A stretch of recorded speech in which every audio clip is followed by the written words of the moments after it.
Today I'm reacting to Frieren episode 17. The next 3 episodes and full reaction are on Patreon.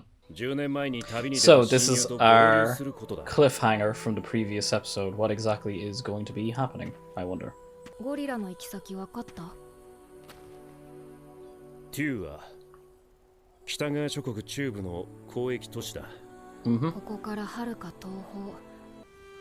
Oh, another gorgeous shot. Building on from what we saw earlier. Stark, what were you at? What were you doing?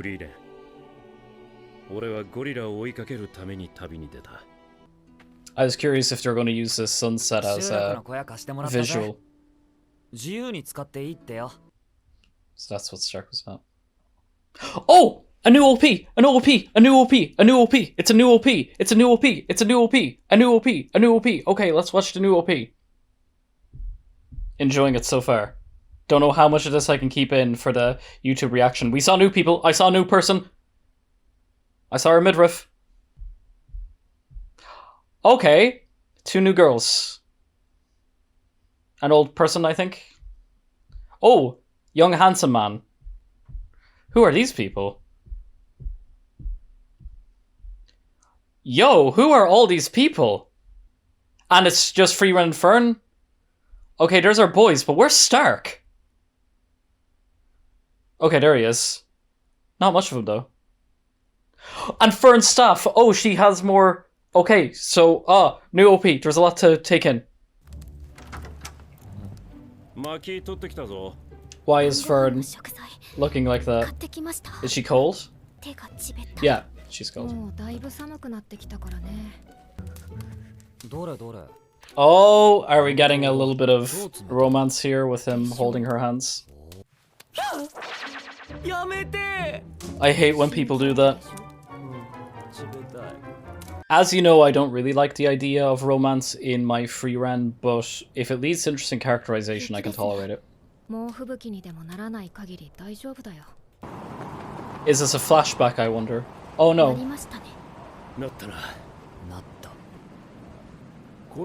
Just because her face looked exactly the way it did in that snowstorm they were in for 6 months, I thought maybe it was a flashback.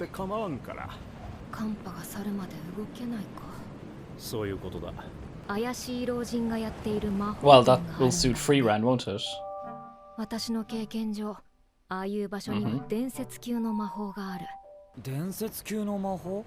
So we're delaying Sign leaving us. I wonder what kind of plot we're going to be getting in this episode as a result.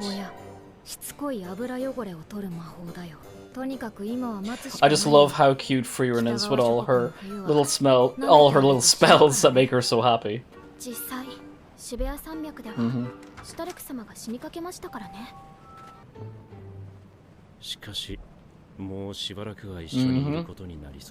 Sure.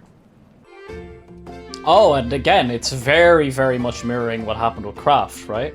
Like, even down to the shot comp for them all praying at their dinner.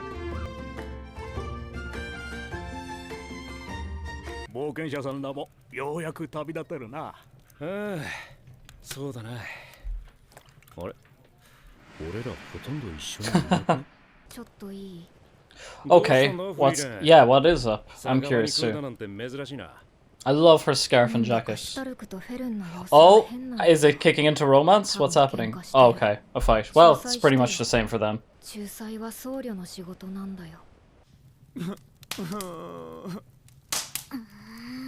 Yeah, just like old times.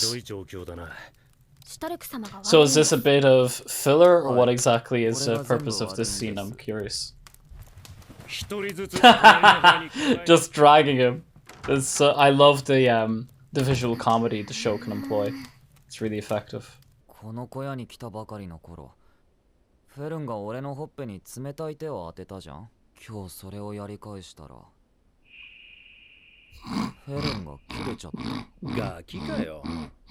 I was about to say I would do the same thing. I guess I'm 12. Maybe that was Stark's way of saying he likes her. The whole treat them mean, keep them keen bullshit. Well, yeah, I mean, I was about to say, girl, you're being a little dramatic. じゃあ怖かったことをちゃんと話して仲直りだ。もっと優しくして。ごめんよ。ありがとうね。助かったよ。フリーレン、お前ぐらいだよ。俺のことをガキみたいに褒めるのは。実際にガキでしょ。旅に誘ってくれた時もそうだが。やっぱり同族嫌悪かな。Ah, tying back to a couple episodes ago, the episode title. 討伐に旅立つ前の私とよく似ていて、だからこそきっと私はきっかけを与えたかったんだろうね。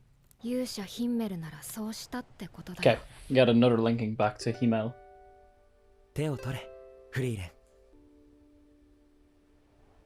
Yeah, again, there's another object to solve. It works really, really well. 旅立つ勇気と仲間と過ごす楽しさを教えてもらった。ああ、とても楽しかったよ。私は今の話 Yeah, I guess from a pacing point of view, it makes sense that we have this extra kind of story beat of Sign taking time to reflect before he goes on his own journey, right? And likewise, I'm sure that Sign being here for the time that he did is going to have an influence on their lives as well. I'm still kind of reeling after that OP, to be honest. There was a lot there. Goodbye, Sign. Yeah, literally. Oh, this music? What are we getting? Yeah. Oh. Okay, so part B. What are we going to get? I wonder if there anything more going to develop from that opening with Stark and Fern, or was that just there as a story beat?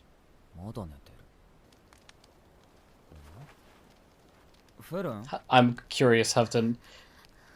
Oh, wow. Oh, no. Oh, Fern, what's wrong?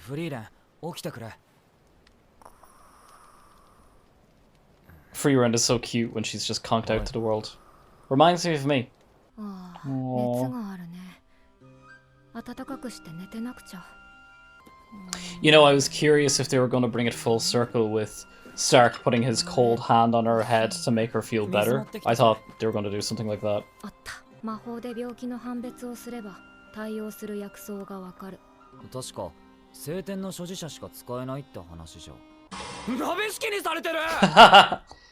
A trivet? I don't know if I've heard of that before.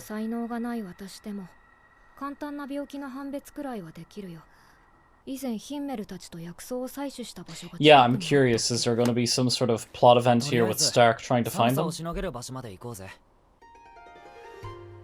Oh, that was very convenient. Hello, a wee moo cow. Oh, so I wonder if that used to be descendants. Is Himmel the hero?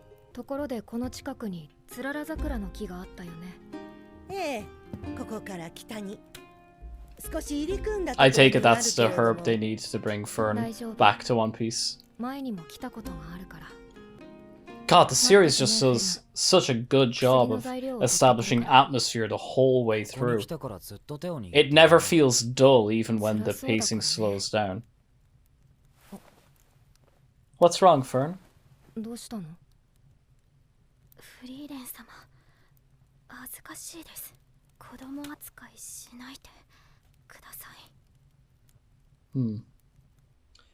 There seems to be a lot of, like, physical resistance from Fern in this episode. And is that related to her feeling that she's grown up?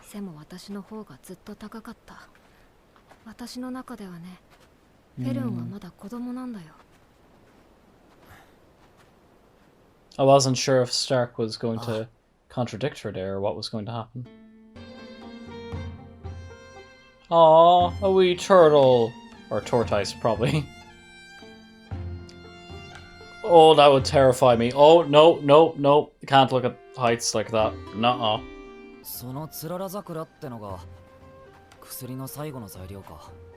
使うのは木の根に生えているキノコだけどね。Wow. That is massive.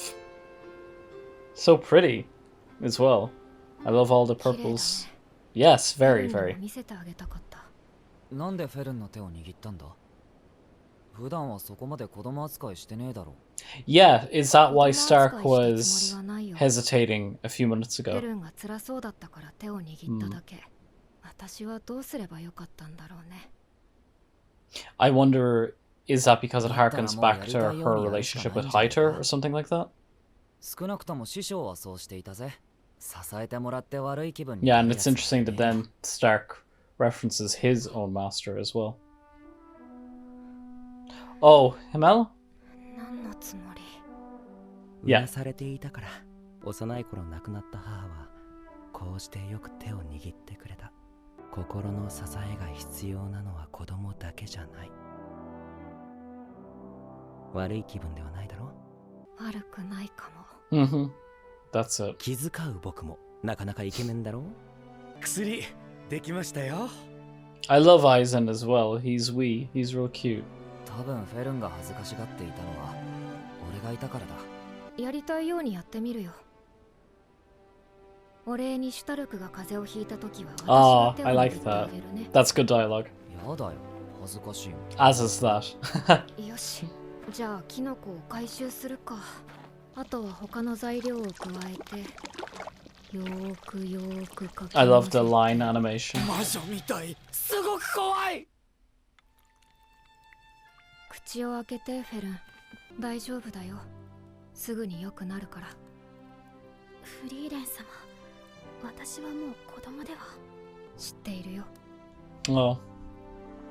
So we got a little bit of an arc in that way from Frieren. So often her talking these things through is what instigates a flashback, and that's what instigates the growth. だいぶ良くなったな。フリーレン様とシュタルク様、ザイン様の指揮のおかげですね。それにあのお家の方にも大変よくしていただきました。目指すは魔法都市オイサーストだ。 But now it's just the three of them. Oh. New ED, new ED, new ED, new ED, new ED, new ED, it's a new ED, it's a new ED, it's a new ED, it's a new ED. I mean, it doesn't sound that new. Not as new as the OP, but it's newish. Ooh, okay. More subdued. Love that animation as well. That's fantastic. And there we go. This is where it comes back in. Oh, and look at that little animation. Okay. Yay, they kept whispering a lullaby, because I love that lyric. Oh, Fern and Frieren. Okay, so I'm somewhat limited on time this time around when I'm recording, so this review might be a little bit more rushed than usual. I think that there was quite a lot of kind of like emotional stuff within this episode as well, that kind of, a lot of it spoke for itself, so I haven't a huge amount to speculate on. I will say that whenever I shoot these reviews, right before I get into the review section, I usually have the plot synopsis up in front of me. Just if I'm ever lost, if I don't remember some, like a particular character name, like I couldn't, like I just wanted to verify the name of like the stubborn grandma from the previous episode, I'll have this in front of me just as an aid. And this is the very first time after 17 episodes where I get a spoiler for the next episode in the summary, because it says here, the party finally arrives at Albers in time for Frieren and Fern to take the first class mage exam. So, okay, so I'll know what's going to happen in the next episode, and that's never happened before. But I mean, the fact that it took 17 episodes for that to happen means that I'm still going to use the same site for my summaries and that kind of thing. I'm not really worried in that regard. I'm just going to take a drink. The main thing that I wanted to talk about this episode is the atmosphere, which I alluded to in the reaction itself, but I think that they're so deliberate in presenting how emotions work for the character. Like when Sign was walking, we saw like all the memories he had of those guys flashing in his head as he was walking away, and he even notes that fact of of the fact that now he's walking alone, that it's just not going to be the same. Even though he's a grown adult and time is going to work differently for the likes of Stark and Fern, it still meant a lot to him. And it was really, really nice to see that montage of all our moments with him in this series in the last 4 episodes. Or slightly more than 4, probably 5 to 6. It's nice to see all those moments set back to back with one another, and to see kind of like his progress that we've made with him. And yeah, somehow I feel like it's not going to be the last we see of him. I thought he could be a good foil to Frieren at times, and he was also a great kind of like way of emphasizing some of the stuff she was saying. Speaking of emphasis, we once again got a flashback to Himmel. I will say at this particular point, my only kind of concern is that, especially now that we're 17 episodes deep, it's starting to me feel a little bit procedural of having Frieren's kind of like emotional catharsis in each episode take the place of her reflecting back on the relationship she had with Himmel. It's starting to feel a little bit predictable, and I kind of feel like at this point it's like, it does make sense, because obviously like we have the death of Himmel being the plot device through the whole season, right? Like we literally get in the corner of the screen saying our frame of time is built upon his death. I understand, of course, how important he is to the story, but with regards to his importance to Frieren herself, it's starting to feel just a little bit repetitive, I think. I think if there was a larger stretch of time, it would be a bit different, but because now there's been so many times of that, it's just, I'm interested to see where it goes. Maybe they'll lay off it for a little while. But I will say, now that we're 17 episodes into it, I think if they kept doing it and kept doing it and kept doing it, I could imagine it maybe getting a bit grating to the point where I'm like, it's starting to feel, like I said that word again, procedural, but also a little bit, I don't want to break out the L word. I don't want to say it's a lazy, but it's a little bit of like, well, she's been alive for 1,000 years. You could maybe do something a bit more. I'm sure that there's going to be people who've watched the entire show and read the manga who are going to be saying something along the lines of, I think it's well done, because you'll be speaking of what's going to happen later on in the season, and you're not going to tell me. You're not going to allude to anything, because I trust you in that regard. But that's like, I'm just trying to think. I don't want my review every single time to be positive, positive, positive. I mean, I'm not going to like come up with criticisms out of thin air, but I just don't want to come across as one-dimensional, or like I'm not applying critical thinking to what I'm seeing here either. The only other thing really I have to say is I do think it's a really nice imagery, the idea of holding one's hand and the idea of physical touch. The storytelling itself did a good job with having the motif of a hand touching another person set up at the beginning of the episode with Fern and her freezing hand. And I'm sure if you wanted to be a bit poetic about it, you have that imagery of like the warmth we get from a person's hand instead of the cold, right? But I think, again, more importantly, this just adds another little bit of really nice characterization for our protagonists here. The idea that, similar to us, to real people in the real world, we rely on physical touch. We rely on these small moments of tenderness and just being able to not only look after, I mean, of course, look after each other emotionally as well as physically, but it feels domestic almost in a way. Do you know what I mean? It just feels like so it feels like you're really part of a person's routine. You're part of, like, if you're able to be there for the small moments, those small moments can really be the revelation of a person's character. So with that being said, I think it was a great episode. I'm very excited to watch the next one and to watch the OP as well and see where things go from there. But I'm actually, what time is it now? I'm not as bad time-wise as I was. Actually, I do have a little bit more time for the review, but I think I'm going to end it there anyway, because I feel like I'd be repeating myself. I do like having a lot of freedom to talk as much as I want, but I kind of feel like I've pretty much... just going over the story again. Yeah, I think for now I've left it there. I think maybe after the next episode or two, particularly because in the next 2 episodes I'll then be 3 episodes deep into this like new section, this like second half of season 1, which I didn't know there was going to be a new OP in this episode, if you couldn't tell. So maybe in a couple more episodes I'll look back on this one and possibly even the previous one as well, the one that was at the very end of part 1 of season 1, and give more of my thoughts. But yeah, I'll cross that road when I get to it. I want to thank you so much for supporting me and the channel, whether it's here on YouTube or on Patreon. Thank you so much, especially those of you who leave comments to give me the lore of the show and how you felt about both the show and my reaction to it. I read out all the comments all the time, even if I don't always get to write back to them. You guys have been such an incredible part of this journey with me so far. So whether you are supporting me here for free on YouTube, that's great. I do want to make this my full-time career, so any and all help you could give me on Patreon as well would be greatly appreciated, because I think I am giving a lot of quality for the money. So that being said, I'm going to leave it there for now. Arigatou gozaimasu. Thanks for watching.